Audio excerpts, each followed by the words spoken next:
Hi, everyone. We just opened the room up for people to start to come in.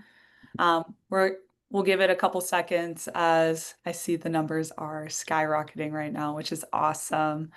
So thank you all for joining us this afternoon. We're so excited to get to talk to you all today. Um, all right. So we're going to go ahead and get started. This is the Trinity Advising webinar for our Summer Transition series.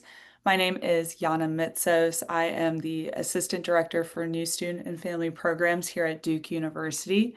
We're thrilled that you've taken some time out of your day today to join us for this webinar. If you've been a part of our previous Summer Transition Series webinars, welcome back. If this is your first time joining us, we host these weekly webinars throughout the summer to make sure that you all get important information directly from the experts. All of our webinars are recorded, so you can go to our YouTube page or our NSFP website to review past content and register for future ones. So before I turn it over to Ian and Jen, I just wanted to give you a heads up again that we are recording this webinar and we are going to be posting it online after we're finished. Typically, it takes a day or two for this to get posted, so if you don't see it right away, that's why. You're also going to see at the bottom of your screen a Q&A button. This is your way of asking questions directly to the panelists today. So we don't have the chat up, so please utilize the Q&A button to ask all of your questions. We are going to go through the questions and answer them live for the group at the end. So feel free to ask questions throughout the presentation, but just know that they're not going to be answered aloud until the end. Um, so without further ado, I'm going to turn it over to Ian and Jen to let them introduce themselves and we'll get into the content. Hi, everyone. Really grateful to you for being here. I know a lot of you have a lot of questions. Jen and I, my colleague in the Academic Advising Center, are going to try to do our very best to walk you through everything that we can to get you both ready to register, to help you understand what you're going to do when you register, and help you hopefully leave this meeting. Our goal for you is to leave this presentation with a sense that you are prepared for registration and that there are lots of things to do. How you'll figure out those things you need to figure out. But also really broadly, we want you to leave feeling like you can turn the volume down on your own stress really generally. My name is Ian High. I'm joined by Jen Hoff. We work in the Academic Advising Center on East Campus. We also call it the AAC. I'm going to show this slide again at the very end of the presentation because I want you to know this. There's a reason why we are on East Campus.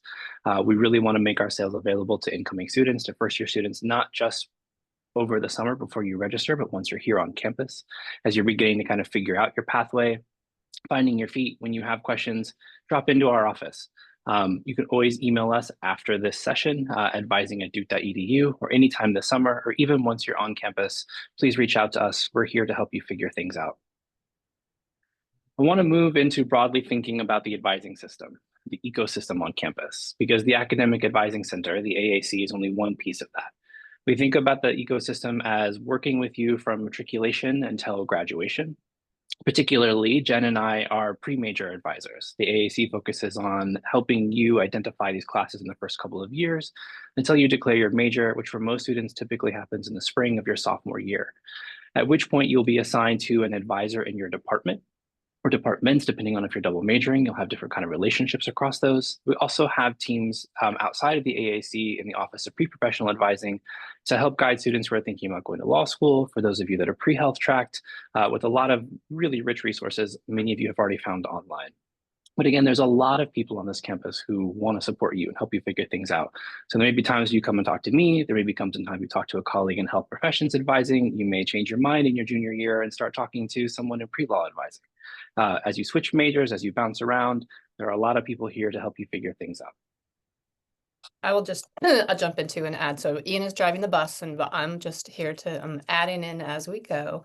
So the advising system also is informal as well and includes faculty, and it really can be anyone. It can even be, in some sense, anyone that you're talking to on campus who's been around, people that are career advisors, and like really, a very broad beyond our office kind of ecosystem as well. And so it's good to get in the habit of starting to make connections with people and professors and faculty and all kinds of people who will add to your thinking about your academic journey.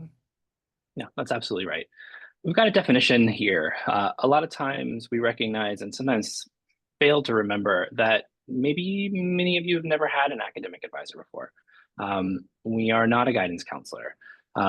We are here to work with you to build a relationship, to help you understand why you've come here, what your goals are, what your ambitions are, what your values are, what happens when your ambitions switch and change, when you discover something wonderful, how do you incorporate it into what you're already doing? Jen and I's goal when we meet with students is never to tell a student what to do. Unless there is an actual thing that you must do. Like, hey, you must take a writing course. Writing 120 is mandatory for you here. We will tell you when there is something that you must be done, but generally we don't make decisions for students. We help present options. We help think through different hurdles or barriers that you may run to. We may point you in different directions. It's not uncommon in advising me for me to ask a lot of questions, to offer a little bit of advice, but to do a lot of encouraging for you to go speak to other people. And then to come back to me so we can process all the things that you just talked to when you went to talk to someone in stats and went to talk to somebody in math and went to talk to somebody in econ. Let's come back together and talk through everything that they said to you. The goal here being, again, to think about that advising system more broadly. See a colleague popping up over there. Hello, nice to see you. Now, many of you have already discovered the Academic Advising Center's website. I want to make it really clear for those of you that have not, this is a really, really important place for you to find. One thing you'll see is the small group advising drop-down menu. For those of you that are itching to speak with somebody, we are offering several sessions of meeting with in a really small group with a knowledgeable advisor who will answer your questions. But you'll also see some of the roadmap work here, how to submit an AP score, how to begin identifying courses, what things should I be considering when I do that? What advice is there for me as I'm thinking about writing 120? Are there any tips for choosing fall classes? The answer is yes, and they are on the Academic Advising Center's website, particularly on our page for incoming students. I'll show this to you again at the end of our session, but I really want to underscore there's a lot of information on our actual office's website that I think are particularly useful for students who are feeling lost. A couple of important summer dates for you to be mindful of. As I mentioned, those small group advising sessions, which you can begin signing up for now, those are open and people have already begun registering for them. I think the first one is this Thursday. I know I'm leading one on Friday, and then there's a series that will run up until registration on July 30th. You can drop in, ask your question and slide out. You can stay and listen to other people's questions. They range anywhere between, I think I've seen 15 is the highest, and I think 3 has been the lowest that I've seen at this point. Registration is on July 30th. You want to be mindful of that date. We really encourage everybody to register as soon as they can on that day. At noon Eastern time. And we're going to go into that more as we move along. Yeah. Now that we've sort of introduced ourselves, our website, also the kind of larger advising system, again, just kind of in a quick moment, we want to help you think about how to prepare for registration. We'll talk about registration and why you're registering and what you're registering for in just a minute, but we want to start by thinking about what do you need to do to kind of get this on, to get your feet underneath you. Read the Academic Advising Center's newsletters. We've emailed them to you. You can search your Duke email, your official Duke email, and find newsletters from the AAC. We will continue to send monthly newsletters to you once you are on campus. So throughout the year, you'll receive a monthly newsletter from us with important dates, reminders, links, resources, ways to help you think, reminding you that you can come talk to us whenever you want. We also have the incoming student page, which I showed you a moment ago. If you haven't already, and I know that many of you have, but again, many of you have not, complete your first year questions.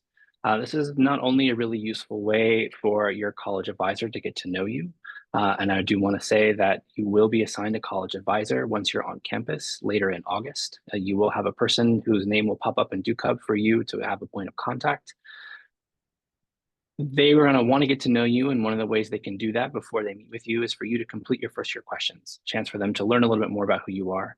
It will also clear a block that is on your account so that you can actually register. So there is a block on some accounts associated with the first year questions. So please make sure you fill out your first year questions. If you have AP, IB scores, send them to the registrar's office. Details of how to do so are again linked on the Academic Advising Center's website. And then begin adding classes to shopping carts. One thing we really want to make clear is that you shouldn't just add 4 classes to your shopping cart for your 4 classes. You really want to make sure you're adding classes of interest to you in your shopping cart, right? Have 6, have 8 classes in there that you're thinking about. It can be useful in a group advising session to say, I'm kind of debating between this or this, which, like, what if my pathway, what should I do? How often does this get offered? Often our answer is going to be like, oh, you'll be fine. It's okay to wait. Which one are you most excited about? Which one works best with your schedule? Which one is going to open a few doors for you as you're considering different options? So add lots of classes to your shopping cart. Don't just try to make one perfect schedule. Think about how different kinds of schedules may come into clarity for you over the next month as you're really exploring all that Duke offers you. Now, I want to spend a little bit of time talking about the curriculum. Why are you registering? Obviously, we're registering for our first semester of classes here. We're getting excited about that. There's a lot to balance between constellations and focus and all these things, these decisions you've been making. Many of you have looked at the curriculum. Many of you maybe haven't really thought too much about the arts and sciences curriculum. I'm going to spend a little bit of time kind of walking through this. Your college advisor down the road will help you understand this in all of its fullness and all of its richness. But right now, the couple things you need to know are 34 credits are needed to graduate. Most classes are 1 credit. There are a few half credit courses. There are even a few smaller than that. But most classes are 1 credit. Up to 2 credits of pre-matriculation work, so we would consider that AP scores, International Baccalaureate credits, can count towards that 34 requirement. So the kind of least a student can have is 32 required credits. 4 1-credit classes is considered full-time. Anything under that is considered an underload and require special authorization to take an underload. I want to also just jump in and add that because this is a new curriculum that's coming into place for the very first time this fall, it might be the case that there's still things online that are referring to the old curricular requirements. So it's really like looking at this and hearing sort of what the categories are and what the new requirements are can just help with confusion, because I think there are different places where it's not all completely cleaned up yet. And so you might run into 2 different things. So it's very helpful to know which thing applies to you, even though many of these things don't matter so much until later on, but it's really, really good to get this sorted. Well, that's really solid advice. I mean, everything on this slide right here applies to every student on Duke's campus right now. But when I flip over to this information applies distinctly to this incoming class. Upper class students will give you a lot of great advice on navigating classes and how to study and the value of going to office hours and how to build connections both with fellow students as well as building relationships with faculty and other staff that you meet while you're on campus. But there will be some times when the different classes taking different curriculums will have some moments of mismatched advice. So we're going to spend a little bit of time moving through the arts and science curriculum to help make sure that we are on the same page as a baseline. This is an overview. It's not meant to be fully realized here. The idea is that a lot of this is going to come into clarity once you meet with your advisor. You don't need to worry about all of this right now. Your academic advisor will talk more about this with you in the fall because you don't need to nail down everything about this just this summer, but it's important that you know what you're working towards. While you're at Duke, you will take 2 classes in each of these liberal arts categories, in each of these areas: creating and engaging with art, humanistic inquiry, interpreting institutions, justice and power, investigating the natural world, quantitative and computational reasoning, social behavior analysis. This is the core of the liberal arts curriculum, right? This represents here 12 distinct classes that you'll take while you're here, because you're earning 2 credits in each of these 6 categories. What you're most going to be paying attention to, and many of you have already been thinking about this summer, has been your first year experiences. And for you, that has meant either constellations or focus program. So I'm going to speak to each of these individually. So focus students, I apologize when I'm talking about constellations, and constellation students, I'll apologize when I'm talking about focus, but I think maybe this will help clarify a few things. To be clear, for focus students in the fall, you are pre-enrolled in 2 focus classes already and a half credit course. So you are pre-enrolled in DukeHub right now in 2.5 classes. You are looking to add 2 additional classes to your fall schedule. It's worth thinking a little about too, that in the spring, you will be taking your Writing 120 course, at which point you'll also then be registering for 3 additional courses. So if we think about just the fall, it can be useful sometimes to think about the entire first year as you're thinking about this first year experience and how it's all tied. So for focus, again, 2.5 credits are already in DukeHub. You're going to be looking for 2 additional classes to add to your schedule. For the spring, you'll be looking for 3 classes to add, though you'll still be adding Writing 120 because that's going to be a mandatory course for you in the spring.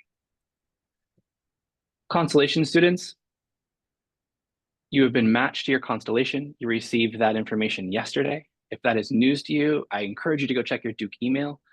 You will have received an official notification of your constellation match, and to my understanding, also perhaps a welcome, a quick note of welcome from the professor who's leading your constellation. In the fall, constellation students, you're going to register for the first course in your match constellation. Constellation, you'll take one in the fall and one in the spring in your core courses within the constellation, and you will also be assigned to take Writing 120. In your constellation match notification, you will have been told if you need to register for Writing 120. So go back to that letter and read it carefully. It will tell you really clearly if you've been assigned to register for an integrated Writing 120. When I say an integrating Writing 120, there are distinct Writing 120s for constellation students within the particular constellation to which you have been matched. I'll walk that out a little bit and exactly how to find that in a while. But again, thinking about the entire semester for the fall, you will take you'll take your first constellation course, as well as perhaps Writing 120. In the spring, you'll register for your second constellation course. And if you didn't take it in the fall, then you'll register for an integrated Writing 120 in that space. Again, check your Duke email for details on your constellation match and whether or not you need to be taking Writing 120 in the fall. Constellation students. This is DukeHub. Many of you have maybe not done class search. You can scope this out, but what I want you to see is that for some of you who may not know what are the courses in my constellation, there's a way to find them using the advanced search. If you go to course attributes, you can drop the menu down and you can choose constellation course. On the second side, course attribute value, you can actually identify the constellation to which you have been matched. When you choose this and then run a search, it will only show the classes that are in your constellation. So now you'll have a chance to look around and see what your options are, if any. Some constellations have more courses in the fall than in the spring. Every constellation is a little bit different, so I encourage students to do this to kind of see what their options are. When you do this, you will also see, especially if you've been assigned to take Writing 120, where the integrated Writing 120 course is. So here in this instance, you can see this on the screen. Here are the different sections of the lecture, finding the one that works best for your schedule. You can click on each of these to read descriptions of them to get a sense of what's going on. But for constellation students, that's the best way to go find what are the courses in your constellation available to you in the fall, and what's the Writing 120 that's integrated into that constellation.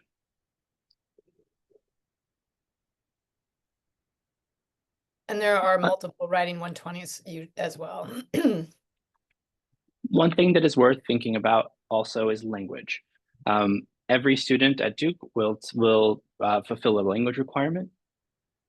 Trinity students must complete 3 courses in a single language sequence, or 2 courses at the 300 level or higher.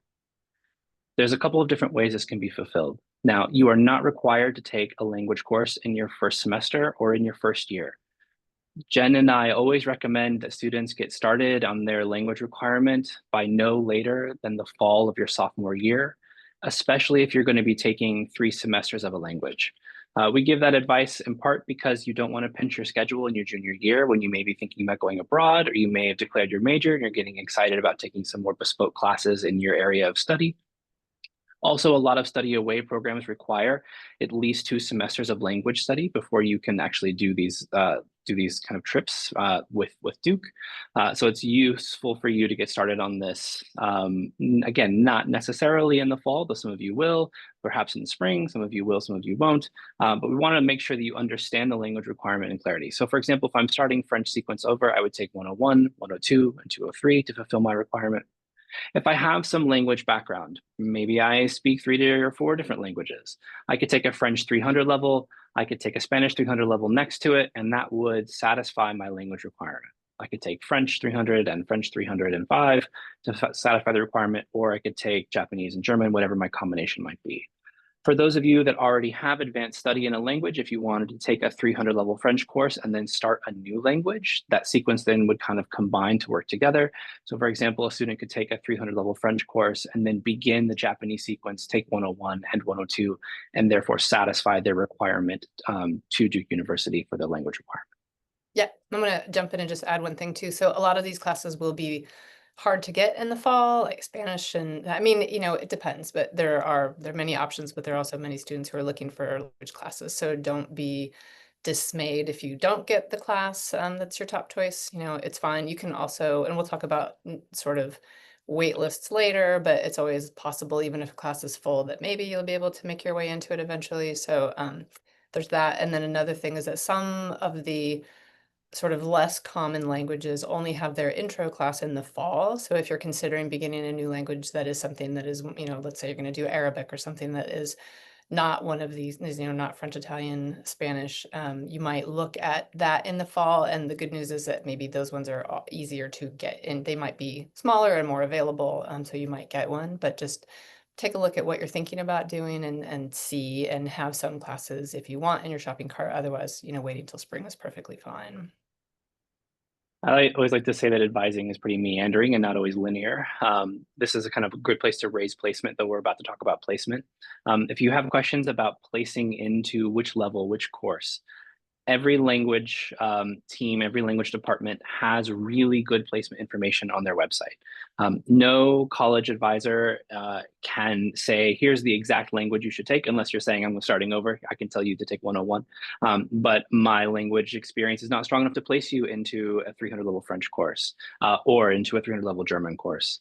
The idea here is that the faculty in the departments will help you navigate that process. An advisor can kind of help you think through it and narrow it down or interpret the resources available online. But if you have particular questions, we definitely encourage you to go look at the placement, the placement like resources available to you through the departments. Yeah. And Romance Studies is doing a couple online things this summer, and there's information on that in our newsletter that went out on July 1st. Yeah, so go read that AAC newsletter. That's why it's one of the first things we want you to do. We've helped you think about preparing for registration, sending AP scores, how to start adding classes to your shopping cart, doing your first year questions. We've talked about the curriculum again in brief, like why am I registering for the classes that I'm registering? What things might I consider in the long run while I'm here? We want to talk about the actual moment of registration, right? We're thinking July 30th at noon Eastern time. How do we find classes? Thinking about placement, which we just spoke a little bit about, shopping carts, which we've shown you, but we'll talk a little bit more about, and then kind of common concerns that we see out of our office. So the advanced class search in DukeHub is great. It will allow you to search for classes by subject, by start time. As I already demonstrated, it will allow you to look for courses by constellation.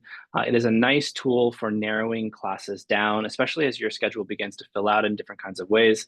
There are lots of ways of finding classes at this university, talking to students, talking to faculty, going to the department websites and looking at the course offerings and reading the descriptions. But the advanced search in DukeHub is a nice way to kind of curate your search for courses by looking by particular departments, again, by looking by particular curricular codes. If you said, well, I'm really interested in creating and engaging with art, I'm nervous as I go into doing econ that maybe I won't pick up that credit through my economics major. That's a reasonable thing to be considering. So there may be some value in you looking for courses. You've got an extra space in the spring, maybe I'll take care of one of these creating and engaging in arts requirements, or vice versa. An English major may be thinking, I'm really nervous about my natural world requirement. What kind of courses are going to be offered? You can search courses by the curricular codes that they offer. Yeah, and I would add, this is a really great way to both learn about the liberal arts categories, what things are included, to also find surprising things that you might not know about in the categories that may be your least favorite categories. You might be pleasantly surprised and find things that you're really actually excited about, but also just because the one transition from high school where you need to take a math or an English or you're pretty constrained in terms of needing a certain kind of class each semester. And here you really want to begin to start thinking about building in your own disciplinary balance so that you don't have too much of one thing or not enough, just not all social science classes. You want to have a little bit of mix for your brain to do different kinds of work, but you also want to educate yourself about what's out there because most students are very familiar with, a handful of departments, but there are so many other things out there that you will be pleasantly surprised to find, but will not know unless you do these broad searches where you can just scan and see titles of classes that sound interesting. You can dump them in your shopping cart and then go look at them later, and maybe not even for your first semester, but just building your knowledge of what's available to you and sort of to find the things that you're intrinsically interested in as you're moving along. This is a really great tool. And reading course descriptions too out of here, I think can be particularly valuable. Balance is really important and a thing that we talk a lot about when we meet with students. I recommend not taking more than 2 lab classes whenever you can help it. 3 lab classes is a heavy load. Find a course that picks up something that's kind of off the beaten pathway for you. I know you're a biology major, but like, let's go check out the history course. Like that might scratch an itch that you have that you like haven't really let yourself think about in a while. You're not going to major in this, but you might find this course really interesting. And because of the liberal arts category requirements, because of the larger curriculum to which you are pursuing a degree, you are required to expand your horizons. You are required to go learn and to kind of be pushed out of what feels like a safe and comfortable zone for you. Always Yeah. open up courses when you're looking at things. This is part of that searching process. The enrollment requirements is something that's worth looking at. I've started here on the left and then kind of expanded it here. I'm looking at Laboratory Calculus 2, Math 112, a course that several of you will have already looked at. And you'll see here for the enrollment requirements, there are prerequisites for this. Always double check classes prerequisites. We'll show how to do that before you register to ensure you haven't added a course into your shopping cart for which you do not have the prerequisite, because you will be able to add it to your shopping cart. You just won't be able to actually register for the course. So it's worth paying attention to it. When you have questions around something like math placement and you're wondering to yourself, well, I do have the AP credit that would allow me to take Math 112, but I don't know if that's the right place. Again, the math department, right? Again, the departments are often the kind of like really leading voice in that space over how best to place yourself into their department. So this is just a screenshot from the math department's placement guidelines. Many of you will have looked at this already. If you haven't already and you have questions about math placement, this is a really wonderful place to turn. Yeah, and I'm going to add a couple more things back on the one page back for the detailed, right? So any class will have more detailed information there. And then if you scooch down, once you've expanded a class, there's often also a synopsis, which might have even more info. It might also include textbooks. And then there's often also course evaluations that you can click to, which is really nice. And then when you're for the advanced search, maybe limit your search to undergraduate, because then you don't get confused with a bunch of graduate classes. And like most incoming students are looking at things at the 100, 200 level, sometimes the 300 level is appropriate. And then start moving to the placement. You can just, if you Google Duke French placement, Duke, whatever placement, it will, I mean, we have all these on our webpage, but you can also pretty easily find them. And almost everything is self-placement. So it is designed for students to be able to walk themselves through appropriate placement. Yeah, super helpful. I think that broad advice of 100 level courses are always appropriate for incoming students. 200 level courses often are, especially if you have some exposure to that beforehand. 300 level courses often require strong background, previous experience. The departments will kind of help provide guidance around taking 300 level courses because it varies from department to department. And except for the exception of language classes, which a 300 can be very appropriate for someone who has like AP credit for, say, Spanish 204. Shopping carts. You're adding classes to your shopping cart. You will also enroll out of your shopping cart by checking the classes that you want to enroll in and clicking enroll. You'll also see at point number 2 on this slide is the validate button. The validate button is kind of a check.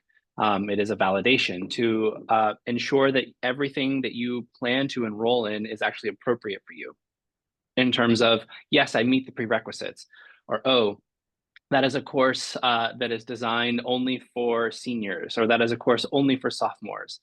So you can validate your schedule anytime. We don't just recommend, like, you should validate your schedule before you register. You don't want to find out when you hit the enroll button, which is the registration button, right? You've clicked on your classes that you want, you're going to click enroll. That is not when we want to learn that actually there's a prerequisite for that you do not have. The idea here being validating your schedule at different intervals across the summer will help ensure that everything is appropriate across your schedule. It will also grab time conflicts. If for whatever reason you happen to forget that you had that 8 a.m. Monday class, and you added a second 8 a.m. Monday class. Again, most people don't make that mistake, but it will catch that just in case there is one. Yeah, and I would add, like, for students in focus who are already enrolled in 2.5 credits, you might have maybe 8-ish classes in your shopping cart that are all good options because you always want to have a backup. And for students who are going to be enrolling in the constellations, in addition to the classes that you've chosen for your constellation and writing 120, if required for the fall, it may be same, 8, 10, 12 additional classes that are just kind of there as your backups.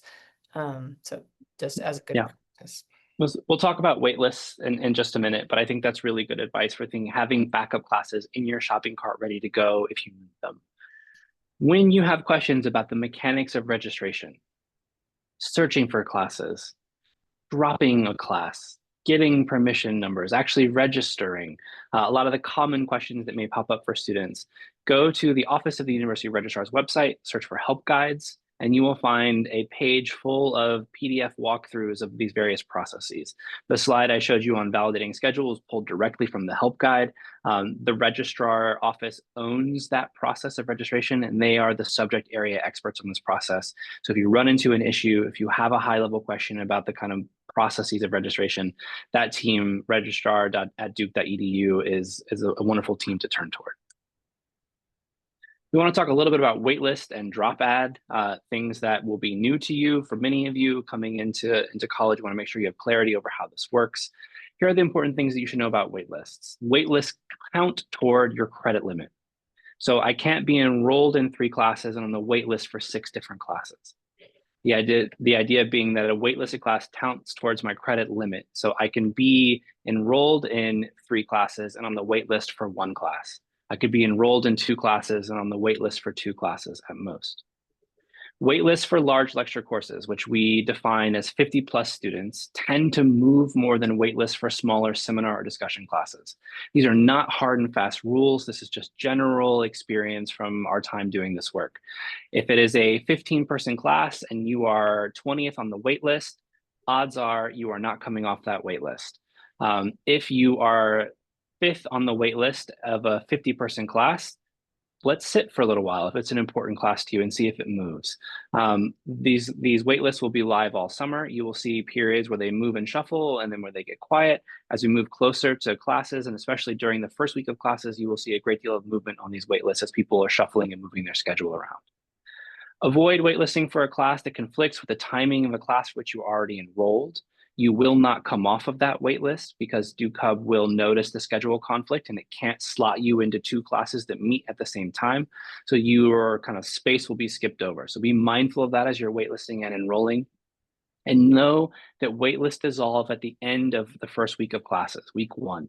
So on Friday, at the end of week 1, waitlists will all disappear. If you were on a waitlist, you will no longer be on a waitlist. And so this is, again, why we encourage you to always have backup classes in your shopping cart ready to go, so that if the idea is you come off a waitlist for a class you're really excited about because there were no spots, you have a couple of options already in your shopping cart that you've explored that work with your schedule. Drop add, another thing that you may be unfamiliar with, we really want to make clear to you. Starting the day after registration, you can make changes to your schedule in DukeHub. There's a really good help guide from the registrar's office on how to do this, but you can drop any class for which you're enrolled. If you are in Focus and you want to drop Focus, you need to reach out to the Focus program directly. You cannot drop Focus on your own, but like once you drop a class, you can add a new class. So any class that you have, that you meet the qualifications for, you have prerequisites for, can be added in that period. And the drop add period runs all the way through the end of the second week of classes. So it's a long period, well over the summer and through the first week of classes, ending on the second week of classes. Yeah, and I would add, in general, when possible, try to get yourself sorted out during the first week. If you're number 15 on a wait list on the Friday, the first week of classes, which is right before the wait lists will get erased that night, you will want to enroll in another class. Just sort of, you have to give up because you do want to be in a full course load. And you don't need to worry too much about all the details of this stuff because this is sort of, we always have resources for this. There are policy pages, everything is very clearly explained. But just to have a general sense of it, that you want to be kind of sorted by the first week is usually good. It's just easier and less stressful that way. And also I would add, it's super common to change your schedule, to sort of really worry about getting just the right classes during the summer, but then you learn something new, or you don't like one of your classes, or it's not what you expected. And it's very, very normal to shuffle things around until you're in 4 classes that feel pretty reasonable for your semester. Yeah, you don't have to apologize to anybody for dropping a class. Yeah. Unless a professor went out of their way to add you to a course that they said was for sophomores only, but you've done so much advanced robotics work, they let you in, but then you drop it, you could send a nice note to say, thanks for the opportunity, I'm waiting. But generally speaking, if you're dropping one course and swapping to another lecture, you don't need to notify anybody. You can do this process on your own. It is very common. It is not a sign that you made a bad schedule. It is not a sign that you were indecisive. It is extraordinarily common for juniors and seniors who are actively right now in DukeHub making changes to their schedule as they're kind of moving things around and tightening up their kind of plans for their future. Starting in week 2, we want to note you must have an instructor's permission to add a class. You will still be able to drop any class to which you're enrolled, but you won't be able to add any class in week 2, which is again why Jen's recommendation you have your schedule sorted by the end of week 1 to be really sound, good advice. While you're still able to make some changes in week 2, you're a little more constricted in having to get the permission of the professor to enroll in that class. Again, coming in 2 weeks late is a kind of different starting point than coming in on day 1 of class. So when you enroll in a class in that week 1 that you haven't been attending, always nice to reach out to the professor to give them a heads up that you're enrolled, that you're excited to be there, that you're looking forward to catching up on anything you might have missed if you didn't catch the first day of class.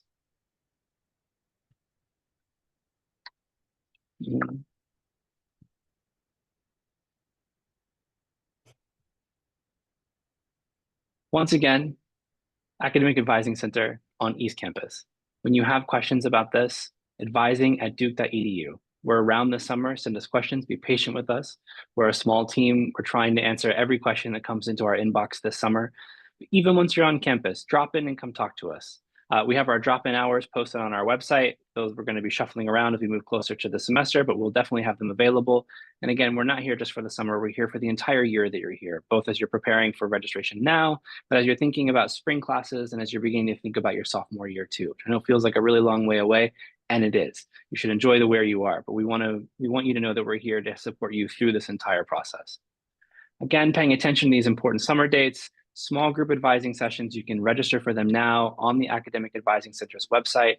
On our page for incoming students, there's a drop down, you open them up, find a time that works for you, you can register for them.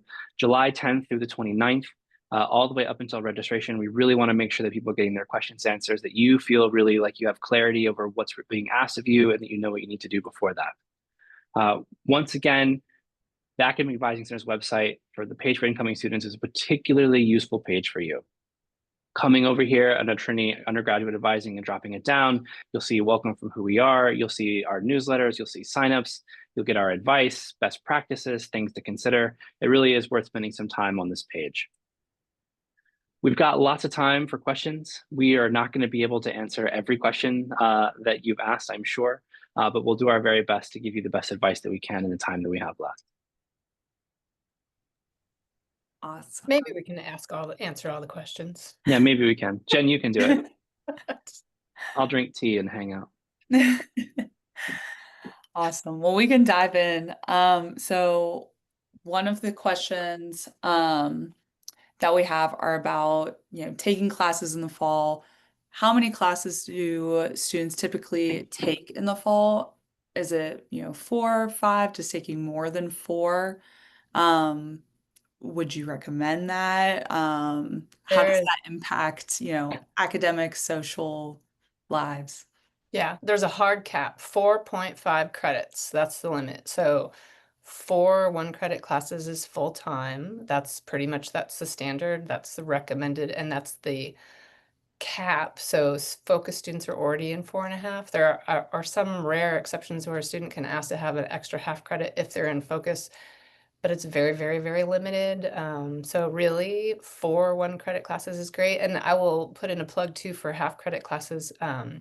Students who are not in focus could add another half credit. So there are PE classes, there's like yoga for first years, just plug in yoga a little tiny bit, but other PE classes, but also house courses, other interesting things are if someone's doing music lessons that'll be partial credits.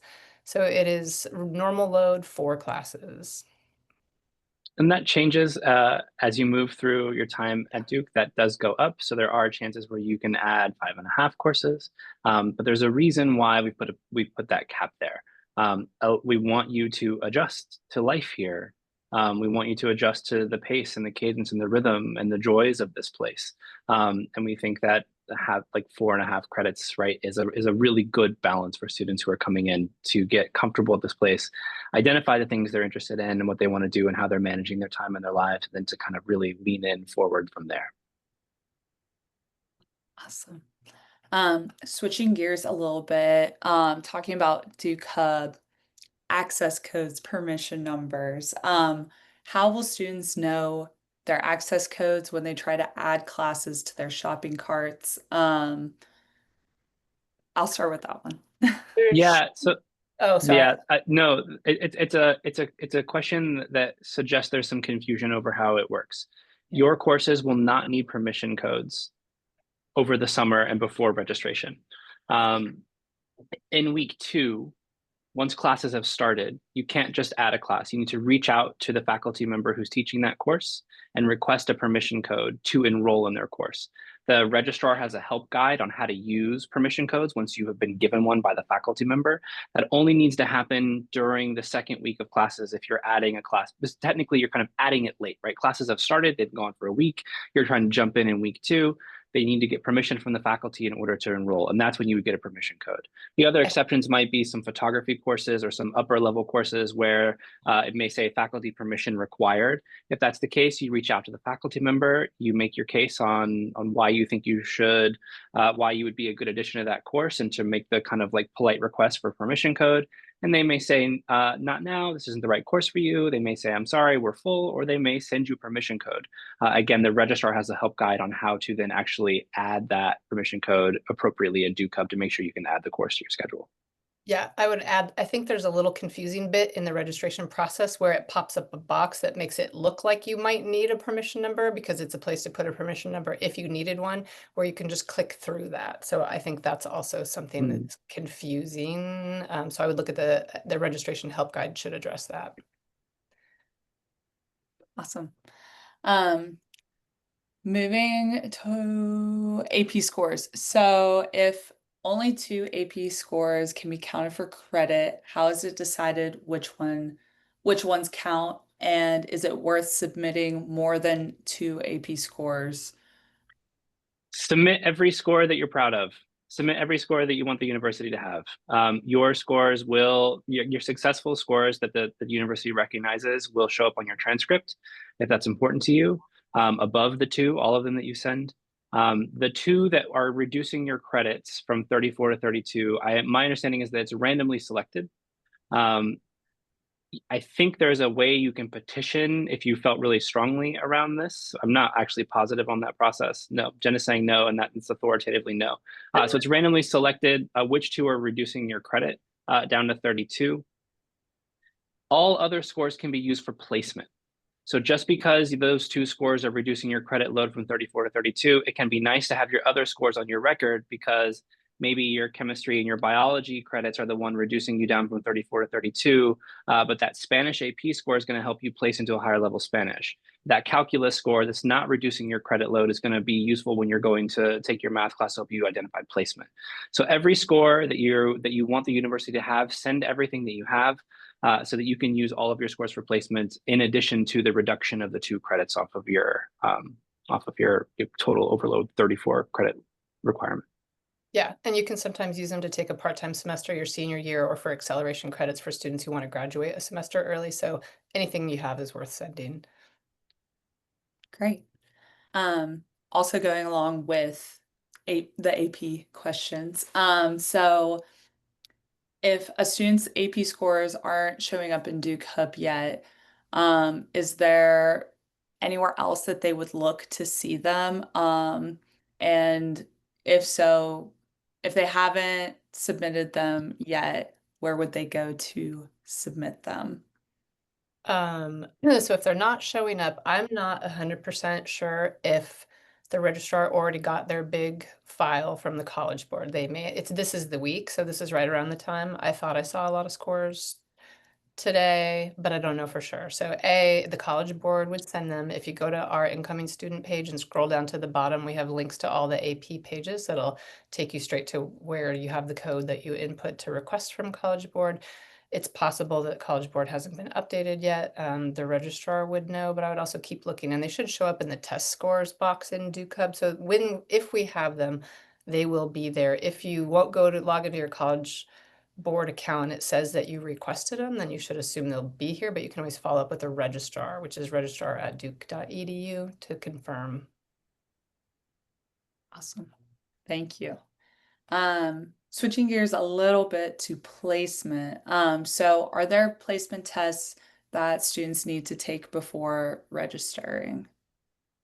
So it depends. There are a couple of languages that require a placement exam. they will make this abundantly clear. But again, it is up to the department to designate how they're going to do this. The majority of languages have a self-placement process, but there are a few languages that do require an actual like exam they would like you to take. They'll make that really clear on their website. So if there's a language you're curious about, go read about that. That will tell you what the placement process looks like. Spanish, for example, does not have a required placement exam, but they do share old syllabi. And they encourage everyone to go look at the syllabus for their courses to kind of help coordinate where exactly they may be fitting in. How much of this course is review? How much of this course is new to you? It's a way of kind of coordinating, triangulating where you may fall across their curriculum. You want to add anything to that, Jen? I think No, math is the only maybe other one. The math department has placement exams. They are not required, but they are highly encouraged. They will give you both the questions and the answers. Set a timer for yourself.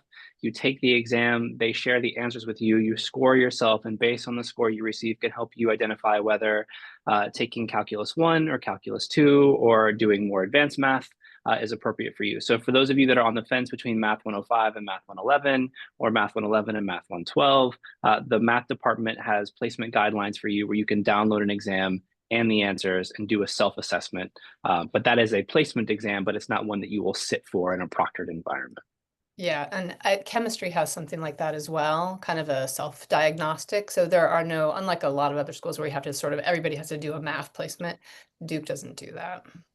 And most departments on languages in particular on the first day will have you sit down and maybe answer a few questions. It's not like a graded exam, but there's a kind of like leveling where the professor wants to make sure that you have appropriately placed yourself, that you are not a native speaker who is trying to hide in Spanish 101, or that you are not actually a Spanish 202 student who has, or 203 student who has jumped all the way into a 300 level course. So there is a little bit of placement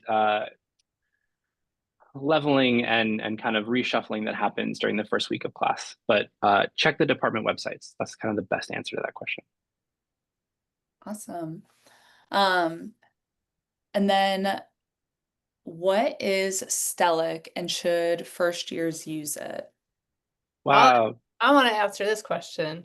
Stellic, a degree audit program. So students are often worried about having to sort of tick boxes for requirements. So you don't need to worry about that because it really probably will happen mostly organically. But Stellic is a very nice tool that will, in fact, help you know where you are all the time. So anytime you've registered for classes, it'll tell you exactly what codes and requirements those courses are meeting, show you what you have left to do to complete general education requirements. Later on, it'll show you what you need to do for your major or minor or certificate requirements.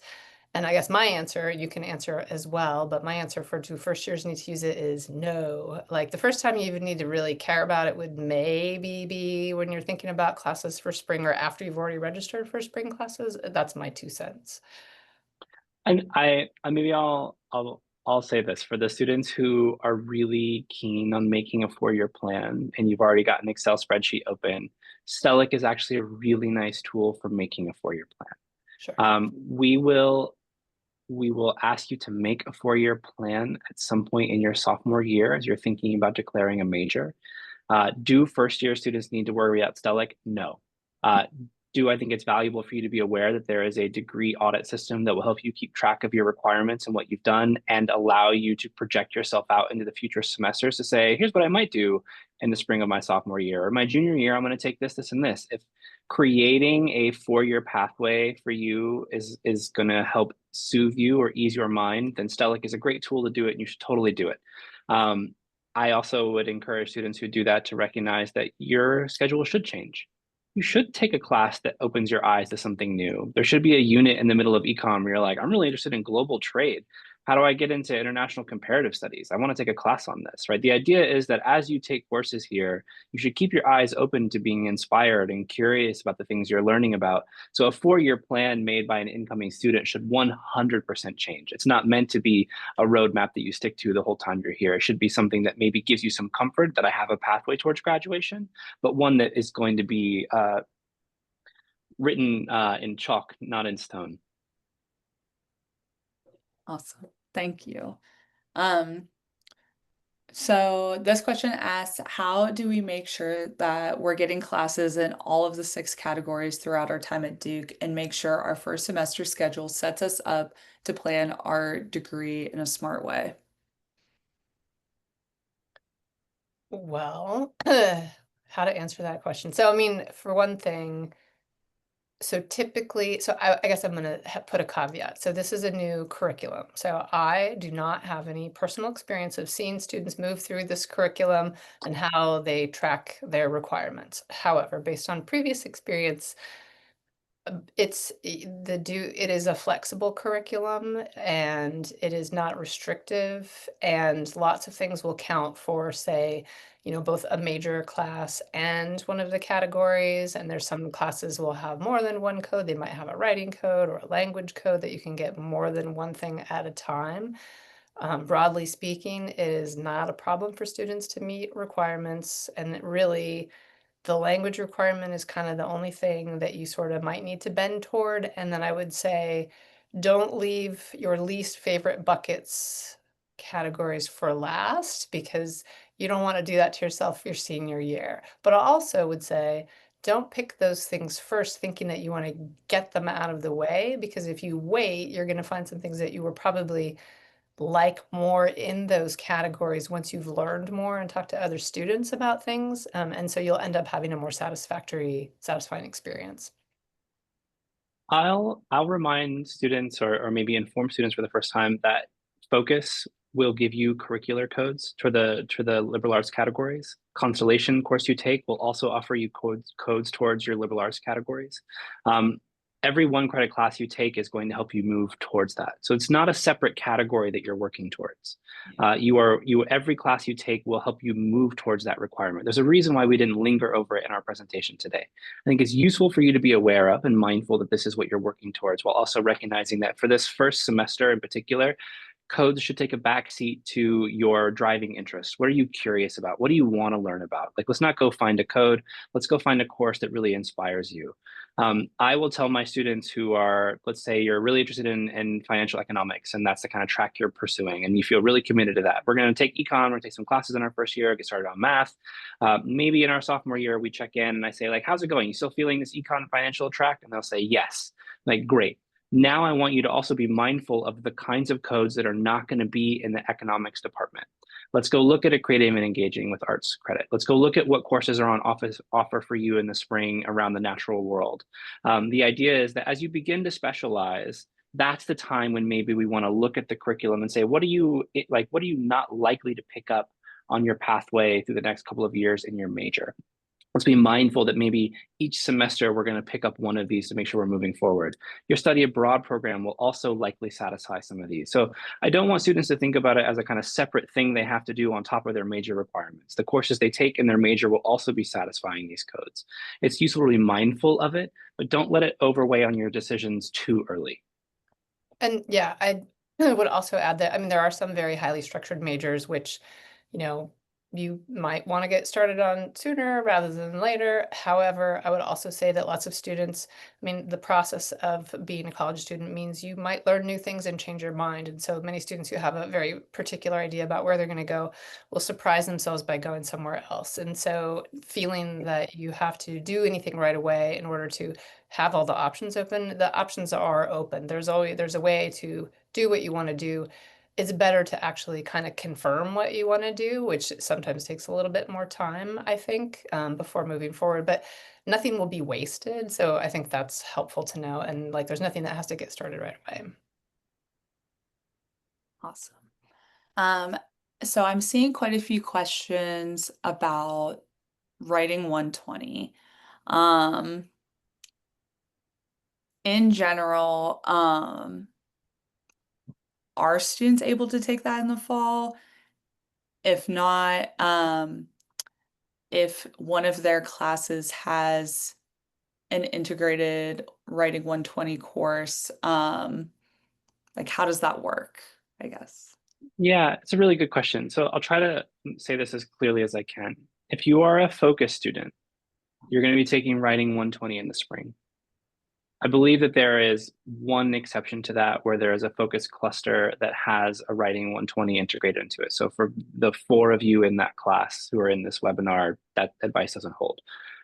For the majority of focus students, the vast majority of focus students, you'll be taking writing 120 in the spring. You won't be able to take it in the fall. You'll be taking it in the spring. That's when you'll be assigned to take writing 120 in the spring. Constellation students, you are going to be assigned to take it either in the fall or in the spring. So go look at the matching letter that you received from the Constellations team, and it will tell you whether or not you've been assigned to take writing 120 in the fall or the spring. You must take it in the semester to which you've been assigned to take it.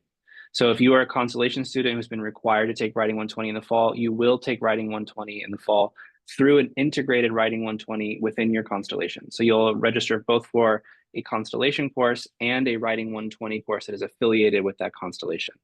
If you've been assigned to take it in the spring, you will take one of your Constellation courses, you'll register for 3 additional courses, and in the spring, you'll take your second Constellation course and then your integrated writing 120 together in that space. So every first year student will take writing 120. Focus in the spring. Constellations, you have been assigned to take it in a particular semester, so go read that letter that you received from Constellations. Great. And then I'm seeing a couple questions about community college classes or college coursework taken prior to joining Duke. Will those automatically count as course credit? I know you all touched a little bit on this already, but I didn't know if there was anything else we wanted to add. Sure, I'll answer that. So any pre-matriculation credit that was not used for high school requirements, so community college that was dual enrollment, but meeting high school requirements won't be counted, but you can have things evaluated for credit. They're not going to have codes, just like AP credit doesn't have codes, doesn't meet curricular requirements. And on our incoming student page, again, down where the AP stuff is, PMC, pre-matriculation credit, is one of those items listed, and you can see sort of what the requirements are, and it's a process of submitting the information to the registrar to be evaluated. I would encourage students to do it. It depends, I mean, this is a sort of individual question that our office could do a better job of answering someone's question. If they have a ton of AP credit, it might not matter. Yeah, I was going to say email our office with your specific situation, and we can help you figure this out. Yeah. It really depends on the credit and how you used it in high school. But I think one thing to kind of just clarify as we're running low on time, language is complicated, and you're going to hear a lot of acronyms at Duke and a lot of like inside Duke language. We say liberal arts categories for the 6 areas that you're going to be pursuing while you're here that I showed you on the slide: creating, engaging with art, the natural world class that I've been speaking about. We call them codes too. So we say that course doesn't carry codes. What we mean is it doesn't provide like a liberal arts category code. So keep these things in mind. Like you'll catch on with our language, but we often forget that you maybe don't know exactly what we mean when we say some of these things. So every 1 credit class you take will carry a liberal arts category code for you. AP scores that receive 5 do not receive liberal arts category codes. So a 5 on Calc BC does not stop you from having to take a computational and quantitative reasoning credit, right? So it counts towards your 34 credit requirement, but it doesn't actually offer you a liberal arts category code. Awesome. And yeah, I do want to be mindful of time. We have so many questions. I think it's so great how engaged everyone is. So Jen, Ian, could you let students know how they can continue to, have their questions answered? Yeah. Come Leave back to advising at duke.edu. Email our team. Sign up for one of the small group advising sessions.